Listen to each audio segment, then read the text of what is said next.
Okay, welcome to another 8-bit face-off kerfuffle. This video I'm taking a look at the classic platformer by Ocean Software, released I think in 1986. This is Cobra, obviously based on the film in the same name with Sylvester Stallone.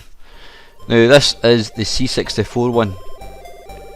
Now I've got to say, I got this for my Christmas back in the day. My mate bought me this, and I think I bought him Cobra for the Spectrum, and I just thought that this was absolutely awful. I hated it. I could not get anywhere in it at all. However, I've played it a couple of times in emulation since then, obviously over and above making this video, and I've got to say I don't think it's actually all that bad. It's got a really nice Ben Dalglish track. I don't know if that's based on the film, couldn't tell you at all. Rather scary looking guy with a large axe.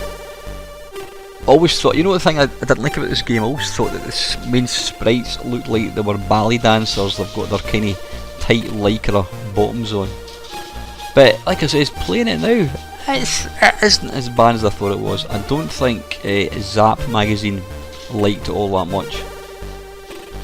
And yeah, granted, it wouldn't be what I would consider a classic game, but it's pretty playable. So it's got a nice track, graphics aren't bad.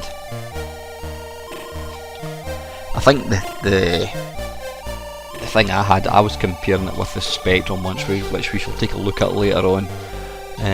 But yeah, let's give it another go. Now the secret of this, which I probably didn't realise back in 1986, was you've got to try and get easier said than done. You've got to try and get the knife, which is just to the right hand side. You can see it there on top of the crate. So what happened here? I get run over with a motorbike, I think. But now I can start throwing knives. It's not an easy game at all.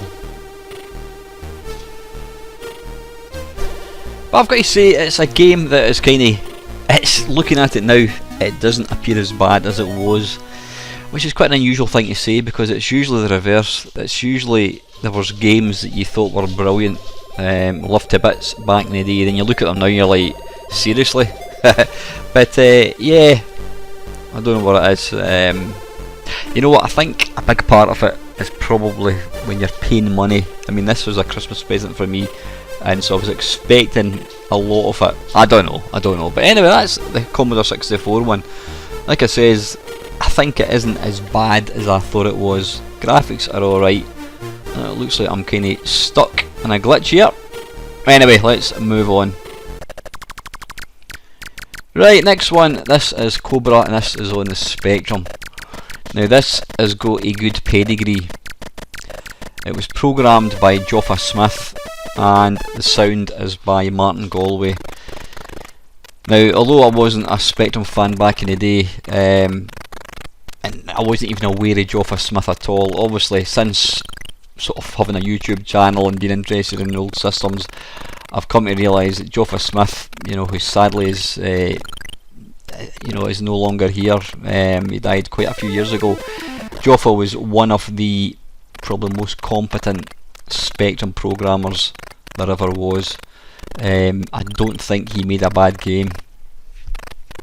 I mean, he did Greenberry, he did Hyper Sports as well. Some of my favourite Spectrum games were programmed with him. He just seemed to, he knew what to do. He could program graphics. But anyway, yeah, let's get back to this game. I've just died, and you can hear there the sound in the Spectrum is wonderful. It shouldn't be possible to do stuff like that.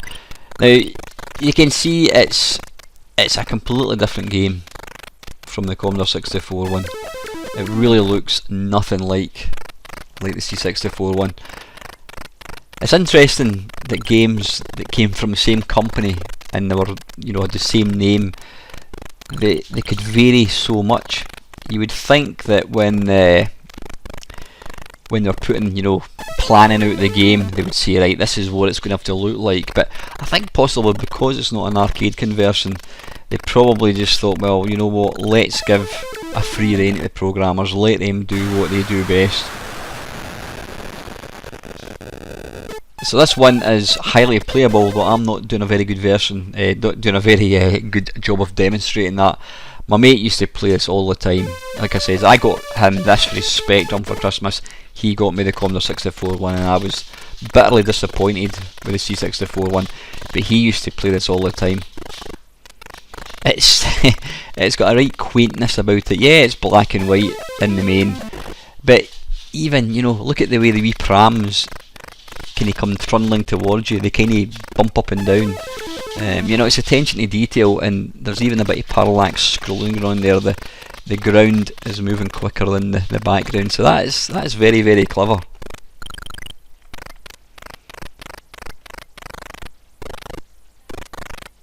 Yeah, see the way the pram bumps up and down as if it's going across some rough ground. That's really nice. Like I said, I'm not playing this very well at all, but I do know, because my mate used to play it all the time, that it is a game that is highly, highly regarded by Spectrum fans. So let's take a look at the last one. This is the Amstrad one. And once again, this one seems to have its own. It does look graphically, it does look quite similar to the Commodore 64. Scrolling's not as good. I'd probably say the graphics in this one are actually a bit better, but nicer coloured. And it probably has more in common. Oops, I just exploded into 4 pieces there. Yeah, it probably has more in common. I'm not quite sure why you've got a boxing glove at the bottom there to indicate lives. I mean, it's not some kind of Rocky film. Yeah, is that guy hanging by his neck in that window? Lovely.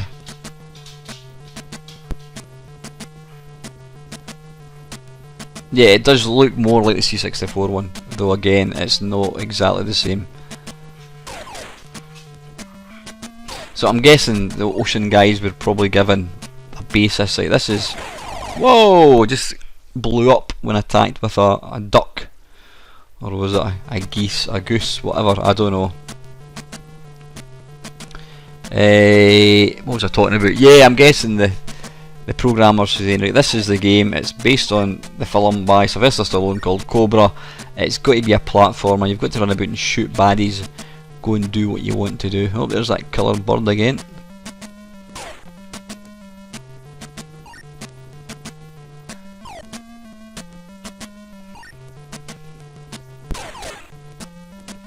Yeah, when I started making this video, I was kind of, what did I say, dreading's a bit too strong a word, but I wasn't looking forward to playing this. But I've got to say, it's not actually as bad as I thought. Like I said, I was strangely impressed with the C64 one, or impressed is probably the wrong word. I didn't think it was as bad as I remember it to be, but yeah, this one's nice. It's got a fairly basic little tune in the background. Graphics are well defined, animations pretty good, and nice use of colour as well. So I think I'm going to go for the Spectrum one, guys, as my favourite version of this game. The other two aren't bad, but it's going to be the Spectrum. So anyway, guys, as usual, thank you very, very much for watching.